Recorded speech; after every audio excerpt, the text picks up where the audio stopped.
السلام علیکم، میرا نام محمد عقیل احمد ہے اور جو میں نے سلسلہ شروع کیا ہوا ہے عرب کی تاریخ، قبیلوں اور اقسام کے حوالے سے، یہ اس کا 57 حصہ ہے۔ مدنی زندگی کو 3 مرحلوں میں تقسیم کیا تھا اور یہ پہلا مرحلہ جاری ہے۔ سلسلے کو آگے بڑھاتے ہوئے مدینہ کے ذرائع اطلاعات نے مکی لشکر کی ایک ایک خبر مدینہ پہنچائی اور یہاں تک کہ ان کے پڑاؤ ڈالنے کی جو آخری خبر تھی وہ بھی مدینہ پہنچا دی۔ تو اس وقت نبی کریم صلی اللہ علیہ وسلم نے فوجی ہائی کمان مجلس شورا منعقد فرمائی کہ جس میں مناسب حکمت عملی اختیار کی جائے اور صحابہ کرام سے مشورہ طلب کیا جائے۔ تو سب سے پہلے نبی کریم صلی اللہ علیہ وسلم نے انہیں اپنا خواب بتلایا۔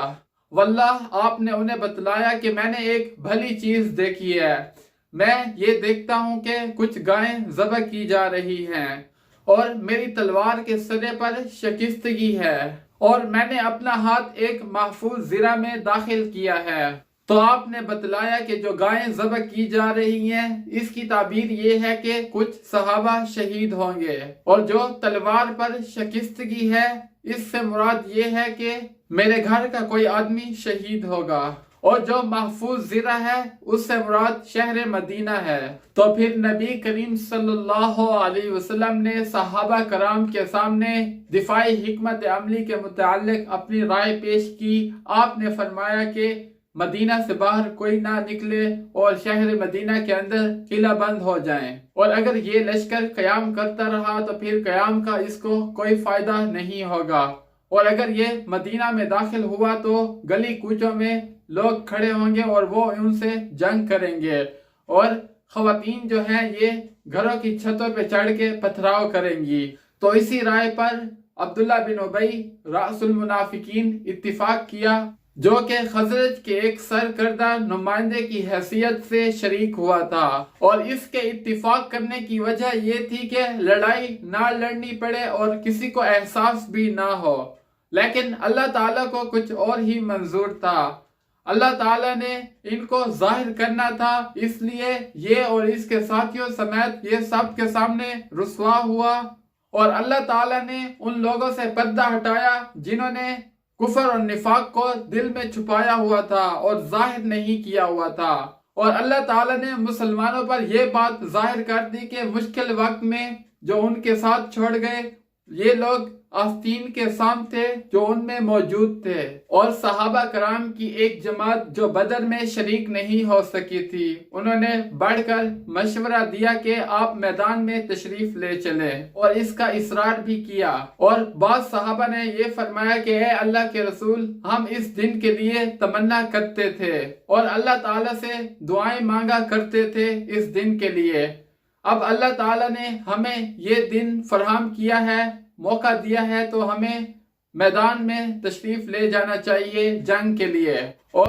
دشمن کے مد مقابل ہو کے لڑنا چاہیے، ورنہ وہ یہ سمجھے کہ ہم ڈر گئے ہیں۔ اور ان گرم جوش حضرات میں آپ صلی اللہ علیہ وسلم کے چچا حضرت حمزہ بن عبد المطلب رضی اللہ تعالی عنہ سر فہرست تھے، جنہوں نے اس سے پہلے بدر میں اپنی تلوار کے جوہر دکھلائے اور عرض کیا، اے اللہ کے نبی صلی اللہ علیہ وسلم، اس ذات کی قسم جس نے آپ پر کتاب نازل کی، اس وقت تک کچھ نہ چکھوں گا جب تک کہ مدینے سے باہر جا کے اپنی تلوار کے ذریعے سے ان کے ساتھ دو ہاتھ نہ کر لو۔ تو رسول اللہ صلی اللہ علیہ وسلم نے اکثریت کے اصرار کے سامنے اپنی رائے ترک کر دی، اور آخری فیصلہ یہی ہوا کہ مدینہ سے باہر نکل کر مارکہ آرائی کریں گے۔ تو اس کے بعد نبی کریم صلی اللہ علیہ وسلم نے جمعہ کی نماز پڑھائی، اور اس کے بعد واعظ اور نصیحت کی لوگوں سے، اور ان سے کہا کہ صبر اور ثابت قدمی سے غلبہ حاصل ہوگا، اور لوگوں سے کہا کہ دشمن سے لڑنے کے لیے تیار ہو جاؤ۔ تو لوگوں کے دلوں میں خوشی کی لہر دوڑی۔ اس کے بعد جب نبی کریم صلی اللہ علیہ وسلم نے عصر کی نماز پڑھائی تو اس کے بعد آپ اندر تشریف لے گئے، اور آپ کے ساتھ حضرت ابو بکر صدیق اور حضرت عمر رضی اللہ تعالی عنہ بھی تھے۔ تو انہوں نے آپ کے سر مبارک پہ امامہ باندھا اور لباس پہنایا، اور آپ نے نیچے اور اوپر 2 زریں پہنی ہوئی تھی اور تلوار حمائل کی، اور اس کے بعد ہتھیار سے آراستہ کیا گیا آپ کو، اور اس کے بعد آپ صلی اللہ علیہ وسلم باہر تشریف لے آئے، اور اس دوران لوگ آپ صلی اللہ علیہ وسلم کی آمد کے لیے منتظر تھے ہی، لیکن اتنے میں حضرت سعد بن معاذ اور حضرت اسید بن حضیر رضی اللہ تعالی عنہما لوگوں سے یہ کہا کہ آپ لوگوں نے نبی کریم صلی اللہ علیہ وسلم کو میدان میں نکلنے کے لیے زبردستی آمادہ کیا ہے، لہٰذا معاملہ آپ صلی اللہ علیہ وسلم کے حوالے کر دیجئے۔ جب یہ بات لوگوں نے سنی تو ان کو ندامت محسوس ہوئی، تو پھر جب نبی کریم صلی اللہ علیہ وسلم تشریف لے آئے، لوگوں نے دیکھا تو انہوں نے عرض کیا کہ اے اللہ کے رسول، ہمیں آپ کی مخالفت نہیں کرنی چاہیے تھی، جو آپ کو پسند ہے آپ وہی کریں، اگر آپ کو یہ پسند ہے کہ آپ مدینے میں رہیں تو آپ ایسا ہی کیجئے اور مدینے میں رہیں۔ تو اس پر نبی کریم صلی اللہ علیہ وسلم نے فرمایا کہ جب کوئی نبی ہتھیار پہن لیتا ہے اور اس کے بعد مناسب نہیں کہ وہ اس کو اتار لے، یہاں تک کہ اللہ تعالیٰ دشمن کے درمیان اور اس کے درمیان فیصلہ فرما دے۔ تو پھر نبی کریم صلی اللہ علیہ وسلم نے لشکر کو 3 حصوں میں تقسیم کیا۔ مہاجرین کا دستہ اور علم حضرت مصعب بن عمیر رضی اللہ تعالی عنہ کو دیا، اوس کا دستہ اور علم حضرت اسید بن حضیر رضی اللہ تعالی عنہ کو دیا،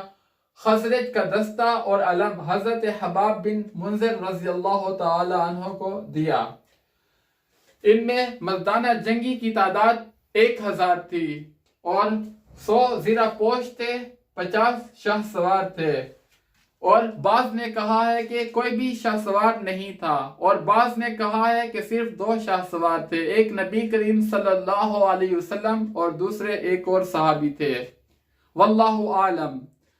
اور جو لوگ مدینہ میں رہ گئے تھے ان کے نماز پڑھانے کے لیے حضرت ابن ام مکتوم رضی اللہ تعالی عنہ کو مقرر کیا، اور اس کے بعد یہ دستہ شمال کی جانب روانہ ہوا، اور حضرت سعد بن معاذ اور حضرت سعد بن عبادہ رضی اللہ تعالی عنہما یہ نبی کریم صلی اللہ علیہ وسلم کے آگے آگے چل رہے تھے زرہ پہنے ہوئے، اور جب یہ لوگ سنیت الوداع سے آگے بڑھے تو ان کو ایک لشکر نظر آیا جنہوں نے قیمتی ہتھیار پہنے ہوئے تھے اور سب سے الگ تھا۔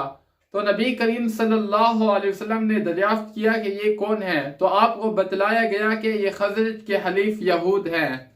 اور مشرکین کے خلاف جنگ میں حاضر ہونا چاہتے ہیں۔ تو آپ نے فرمایا کیا یہ مسلمان ہو چکے ہیں؟ تو لوگوں نے کہا کہ نہیں۔ تو اس پر آپ نے اہل شرک کے خلاف اہل کفر سے مدد لینے سے انکار کر دیا۔ لشکر کا معائنہ، جب یہ لشکر شیخان نامی جگہ پہ پہنچا تو وہاں پہ لشکر کا معائنہ کیا گیا، اور کہا جاتا ہے کہ بعض صحابہ کرام جو قابل جنگ نظر نہیں آئے تو ان کو الگ کیا گیا، لیکن یہ بات درست نہیں ہے۔ کم سنی کی وجہ سے 2 کو الگ کیا تھا، لیکن انہوں نے اصرار کیا کہ وہ لڑیں گے تو ان کو بھی شامل کیا۔ حضرت رافع بن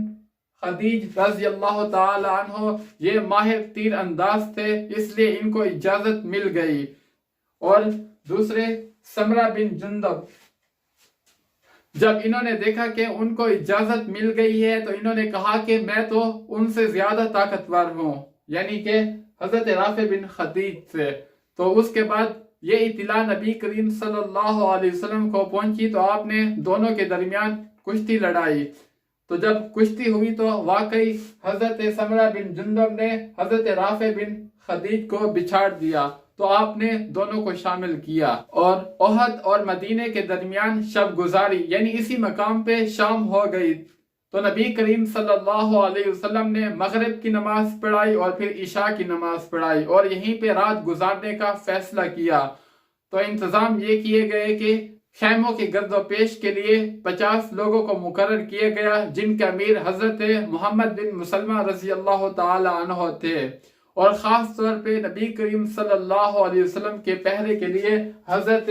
زکوان بن عبداللہ بن قیس رضی اللہ تعالی عنہ کو مقرر کیا گیا۔ اور طلوع فجر سے پہلے یہ لشکر روانہ ہوا اور پھر شوت نامی ایک مقام پہ پہنچ کے نماز فجر ادا کی، اور اس وقت یہ بالکل مکی لشکر کے آمنے سامنے تھے اور ایک دوسرے کو دیکھ رہے تھے، اور یہی وہ موقع تھا جس میں عبداللہ بن ابی نے بغاوت کی اور کہا کہ ہم لڑ نہیں سکتے،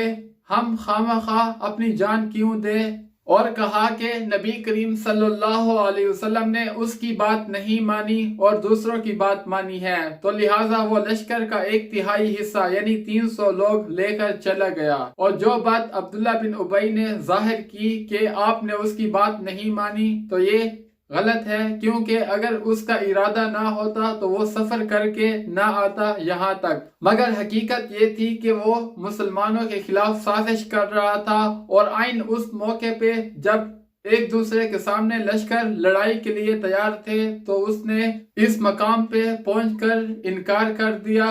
مقصد یہ تھا تاکہ لوگوں میں کھلبلی مچ سکے اور اضطراب برپا ہو سکے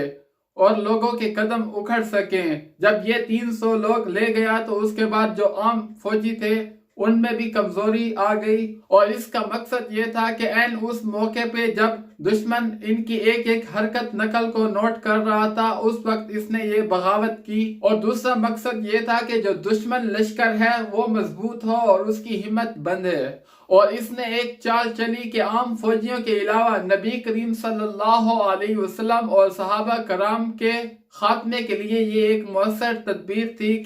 کہ وہ شاید کامیاب ہو جائیں اور ان کی ہلاکت ہو، تو ہلاکت کے نتیجے میں اس کو سرداری اور اس کے رفقا کو سرداری اور سربراہی مل جائے گی اور اس کے لیے میدان صاف ہو جائے گا۔ اور قریب تھا کہ یہ منافق کچھ اور نقصان پہنچاتا، کیونکہ اس کی باتوں کی وجہ سے 2 جماعتیں اور قبیلہ اوس میں سے بنو حارثہ اور قبیلہ خزرج میں سے بنو سلمہ ان کے قدم اکھڑ چکے تھے اور انہوں نے ارادہ کیا ہوا تھا واپسی کا، لیکن اللہ تعالیٰ نے ان کی دستگیری کی اور ان کے قدم جمائے۔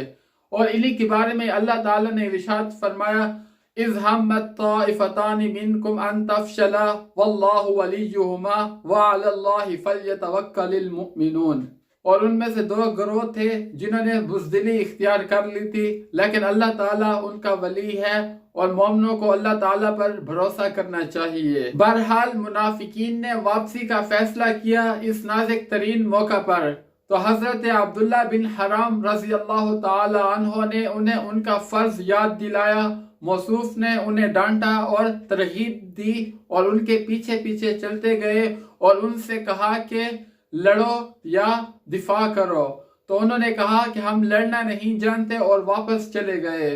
تو اس پر عبداللہ بن حرام رضی اللہ تعالی عنہ نے کہا کہ او اللہ کے دشمن، اللہ کی مار ہو تم پر، اور کہا کہ یاد رکھو اللہ تعالیٰ اپنے نبی کو تم سے مستغنی کر دے گا۔ اور انہی منافقین کے بارے میں اللہ تعالیٰ نے یہ آیت نازل فرمائی، وَلِيَعْلَمَ الَّذِينَ نَافَقُوا إِلَى آخر، جس کا مفہوم یہ ہے کہ اللہ تعالیٰ ان کو جان لے جنہوں نے منافقت کی، اور جب ان سے کہا گیا کہ تم لڑو یا دفاع کرو تو انہوں نے کہا کہ اگر ہم لڑائی جانتے تو ہم پیروی کرتے، اور یہ لوگ ایمان کی بنسبت کفر کے قریب ہیں، اور جو یہ منہ سے کہتے ہیں ان کے دل میں وہ بات نہیں ہوتی، اور وہ جو کچھ چھپاتے ہیں اللہ تعالیٰ اس کو جانتا ہے۔ اور بقیہ حصہ انشاءاللہ نیکسٹ ویڈیو میں۔ آپ دوستوں سے ریکویسٹ ہے میرے چینل کو لائک کریں، سبسکرائب کریں، شیئر کریں، کومنٹس میں اپنی رائے کا اظہار کیا کریں۔ تب تک کے لیے اللہ نگہبان، اللہ حافظ، السلام علیکم ورحمۃ اللہ۔